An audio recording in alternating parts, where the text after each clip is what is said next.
అనకాపల్లి జిల్లా Narsipatnam. Doctor BR అంబేద్కర్ను ఆదర్శంగా తీసుకోవాలి. టీడీపీ రాష్ట్ర ప్రధాన కార్యదర్శి చింతకాయల విజయ్.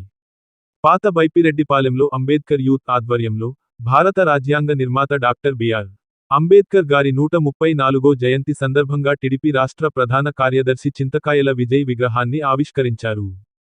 అనంతరం పెద్ద బొడ్డేపల్లి జంక్షన్లో అంబేద్కర్ విగ్రహానికి పాలాభిషేకం చేసి పూలమాలలు వేసి ఘనంగా నివాళులర్పించారు. ఈ కార్యక్రమంలో 25వ వార్డ్ కౌన్సిలర్ చింతకాయల రాజేష్ పాల్గొన్నారు. విజయ్ మాట్లాడుతూ 1920లో కొలంబియా, లండన్ విశ్వవిద్యాలయాలకు వెళ్లిన గొప్ప వ్యక్తి అంబేద్కర్ అని గుర్తు చేశారు. ఆయన సతీమణి రమాబాయి చేసిన త్యాగం ఎంతో గొప్పవన్నారు. పూణేలో తాను చదువుకునే రోజుల్లో అంబేద్కర్, రమాబాయిల విగ్రహాలు ఎక్కువగా కనిపించేయని పేర్కొన్నారు. మహిళలు రమాబాయిని ఆదర్శంగా తీసుకోవాలని సూచించారు. అంబేద్కర్ ఆశయాన్ని గుర్తుచేస్తూ చంద్రబాబు నాయుడు ప్రతిభాభారతి, బాలయోగిని స్పీకర్ స్థాయిలో కూర్చోబెట్టడం జరిగిందని తెలిపారు. నర్సీపట్నం ప్రాంతంలో డాక్టర్ సుధాకర్ అంబేద్కర్ను ఆదర్శంగా తీసుకుని జీవించిన వ్యక్తి అని, దురదృష్టవశాత్తు మాస్క్ అడిగినందుకే ఆయనను హత్య చేశారని ఆవేదన వ్యక్తం చేశారు. ఆయన పేరుతో నర్సీపట్నం ప్రాంతంలో ఒక గ్రంథాలయం ఏర్పాటు చేయాలని నిర్ణయించామని తెలిపారు. ఈ కార్యక్రమంలో టీడీపీ పట్టణ కార్యదర్శి గవిరెడ్డి రెడ్డి వెంకటరమణ, బయపురెడ్డి శ్రీను, యాదగిరి దాసు, జల్లూరు రాజా, పెద్దబొడ్డేపల్లి మరియు పాత బయపురెడ్డిపాలెం అంబేద్కర్ యూత్, టీడీపీ నాయకులు పాల్గొన్నారు.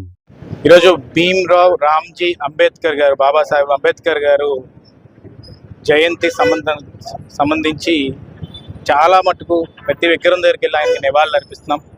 ఆయన జయంతి సందర్భంగా ఈరోజు బొడ్డుపల్లి అంబేద్కర్ విగ్రహం అంటే మాకు చిన్నప్పటి నుంచి కూడా మేము చూస్తూ పెరిగాం. అలాంటి విగ్రహం దగ్గరికి నన్ను ఆహ్వానించిన ఇక్కడ అందరూ యువకులు అందరూ కూడా ఈరోజు ఆయన ఆదర్శంగా తీసుకుని నన్ను ఆహ్వానించారు. నన్ను ఆహ్వానించిన ఆయన విగ్రహాలు పెట్టడమే కాదు, చాలామందికి నేను ఇప్పుడే చెప్తున్నాను, అలాంటి వ్యక్తిని, అలా మహోత్తరమైన వ్యక్తిని మనం ఆదర్శంగా తీసుకోవాలి.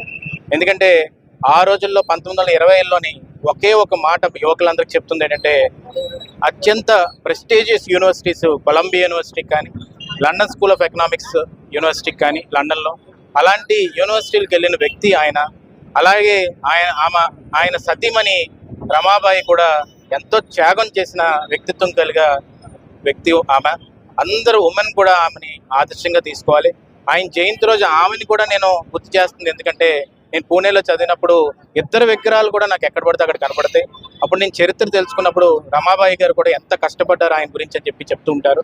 కాన్స్టిట్యూషన్ రాయడమే కాదు, దాంతోపాటు దేశంలోని ఎక్కడ కూడా నియంత్రణ భావం రాకూడదు, ప్రతి ఒక్కరికి రాజకీయ నాయకుల్లోని ఆ చర్నింగ్ షిఫ్ట్ అనేది జరగాలని చెప్పి, కులాలన్నీ కూడా ఉన్నత స్థాయిలో ఉండాలని చెప్పి ఆ రోజు చంద్రబాబు నాయుడు గారు ప్రతిభాభారతి గారిని కానీ, బాలయోగ్ గారిని కానీ స్పీకర్ స్థానంలో కూర్చోబెట్టారంటే ఆయన రాజ్యాంగం వల్ల సాధ్యమైంది.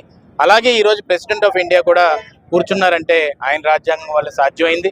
అలాగే మనం చూసుకుంటే ఆయన ఉద్యమాలకు కూడా ఎంతో ఆదర్శంగా నిలిచిన వ్యక్తి.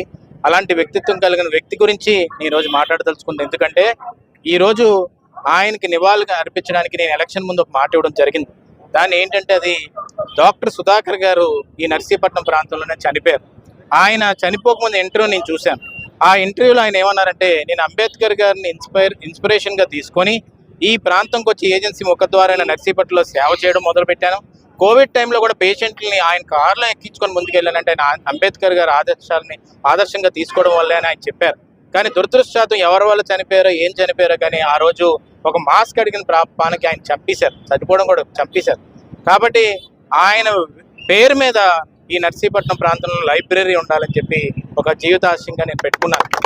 ఆయన పేరు మీద లైబ్రరీ ఎందుకు పెట్టాలంటే అంబేద్కర్ గారి జీవిత చరిత్ర చదివినప్పుడు సుమారుగా 1000 పుస్తకాలు లండన్ నుంచి ఆయన షిప్లో వస్తున్నప్పుడు సముద్రం దాటికి, తుఫాన్ దాటికి ఎన్నో పుస్తకాలు కొట్టుకుపోతే ఆయన ఒక జీవితాశయంగా పెట్టుకొని ఆయన ఉన్న ఇంట్లోనే లైబ్రరీని స్థాపించి యూనివర్సిటీని స్థాపించారు.